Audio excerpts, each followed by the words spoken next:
I had some steel left over from making my round knife, and I finally had some time to spend a couple evenings in the shop making a knife out of it. And now I need to make a sheath, and we're going to start by making a pattern for the sheath.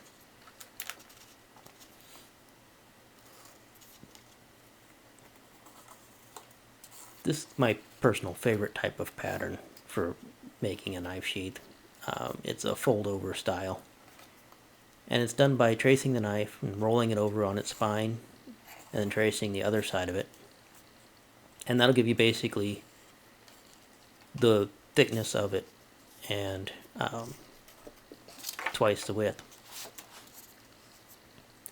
And then you just go ahead and add on a center line, which you're going to use to fold it later. And then seams along the outside where you're going to put a spacer along the edge of the blade.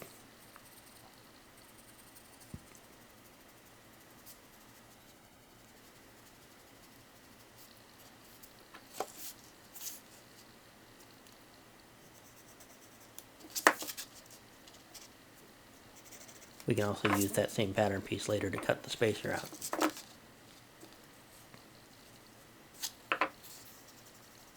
And then you just bring the top of the sheath up about halfway up the handle of the knife.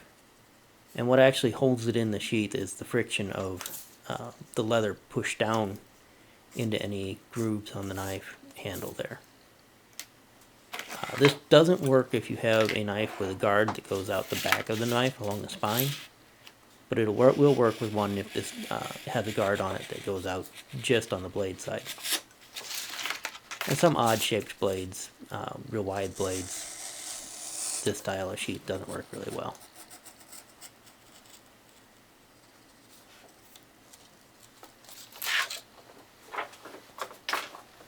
Now I've cut out the one side that I've drawn, and I'm going to go ahead and use a ruler along it to have a straight edge to fold against, kind of like a sheet metal brake.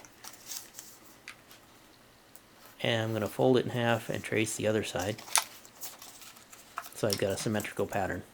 And then I'm going to add the non-symmetrical part, which is what's going to become the belt loop. And I'll just use the width of my ruler for that.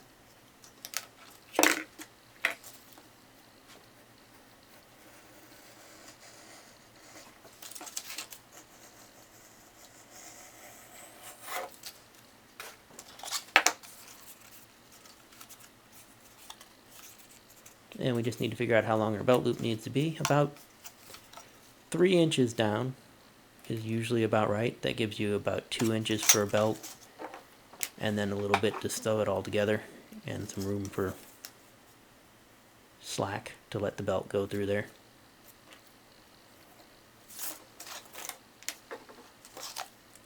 A little template to mark a round end on it, and then trim that off. And we've got our pattern piece.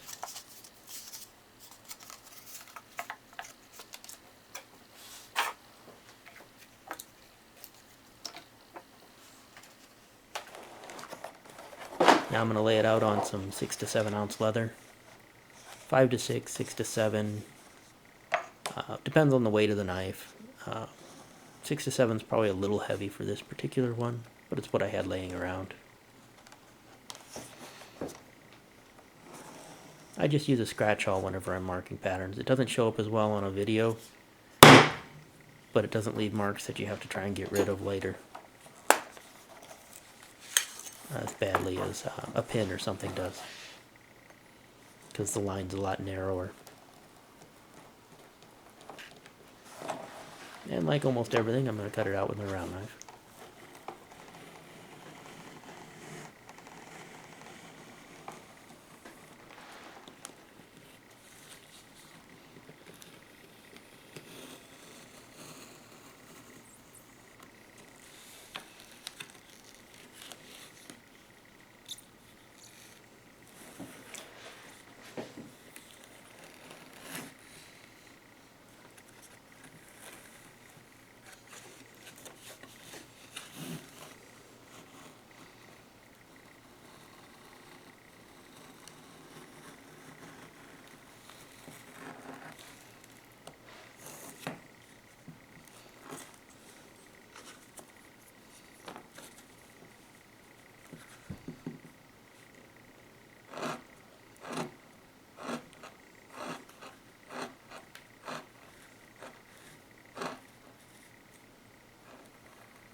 Then we're going to use part of the scrap that we just cut off that's already the length and shape of the blade, and we're going to cut that to be our spacer.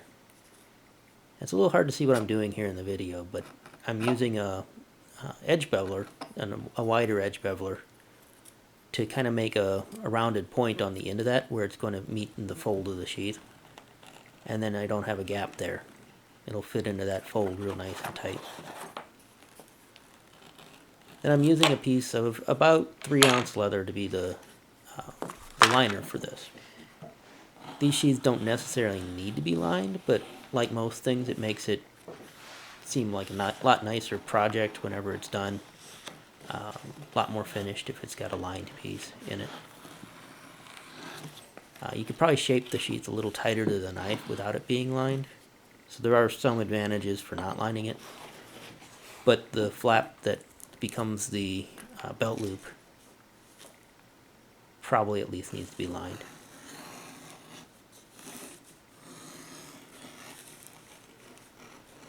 Now I'm running my stitching groove all the way up the front side of the knife sheath and around the loop that's going to be the belt loop. I'm only going to come down on the back side until I get to the point where I'm going to have my spacer piece on it. Because I don't really want to have a stitching groove that, if I don't get everything lined up exactly perfect, I don't want to have one that I miss later when I'm stitching it all together. I'd probably go ahead and put the stitching groove all the way around if I was hand stitching it. And just be very careful how I punch the holes. Then it's time to wet it all down and lay out where we're going to put our pattern on it. And in this case, I'm just using a basket weave pattern, a really simple one. I'm going to start that with the basket weave tool to lay down a straight line. Actually, it'll be 2 parallel straight lines.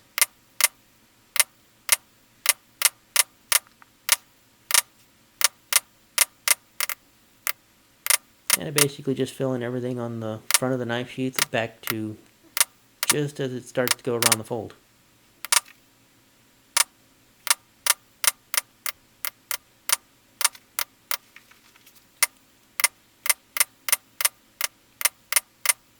Pretty much that same center line on the pattern that we used to fold the pattern piece earlier.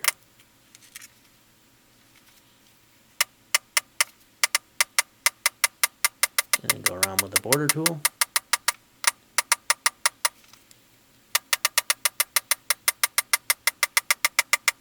And I like to finish up basket weave stamping with rubbing it down with a glass burnisher.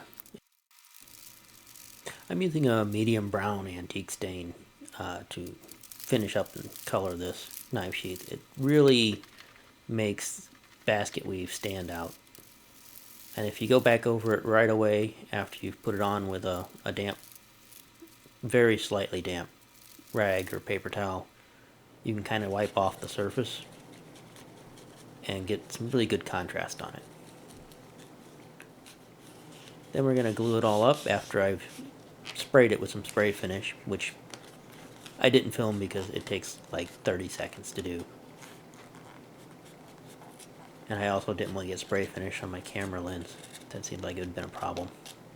And once the liner's glued in, then I trim it to actually match. I always pretty much leave my liners oversized and trim after I've got part of the assembly done. This is, I'm just sewing together where the liner attaches to the top of the sheath that's going to be open and the belt loop. And then I go ahead and grind it to match the edge along there. And then I'm going to take it upstairs again and go back and finish those edges by edge beveling, dyeing them, using gum tragacanth on them and slicking them so that they're already finished before we actually get that all sewn together to where it's hard to get to. In particular on the belt loop, it's going to be a problem. On the mouth of the sheath, it's not as much of an issue to finish them up afterwards.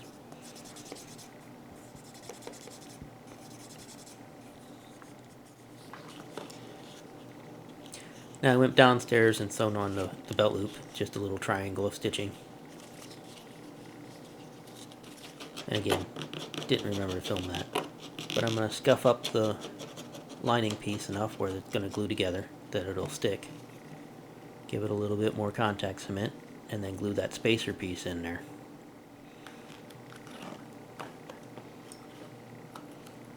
And I'll hold it together with some wing binders or spring clips until it's had a chance to stick real good. Then it's back downstairs again to the sewing machine and sew up the main pocket of the sheath.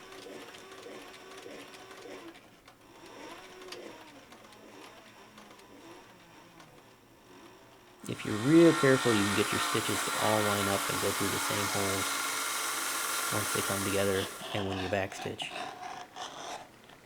Then it's the same as before on the top. We're going to grind it to match, bevel the edges, dye them, put some gum trag on them, and slick them down smooth again.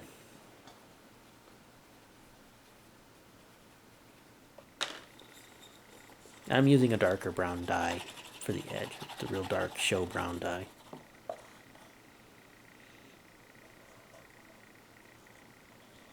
There's the mostly finished sheet. The last step is I actually wet it down some and put the knife in it and do the final shaping just by pressing it by hand to the shape of the knife and then into the shape of the handle, and that's what actually will help it retain in the knife sheath.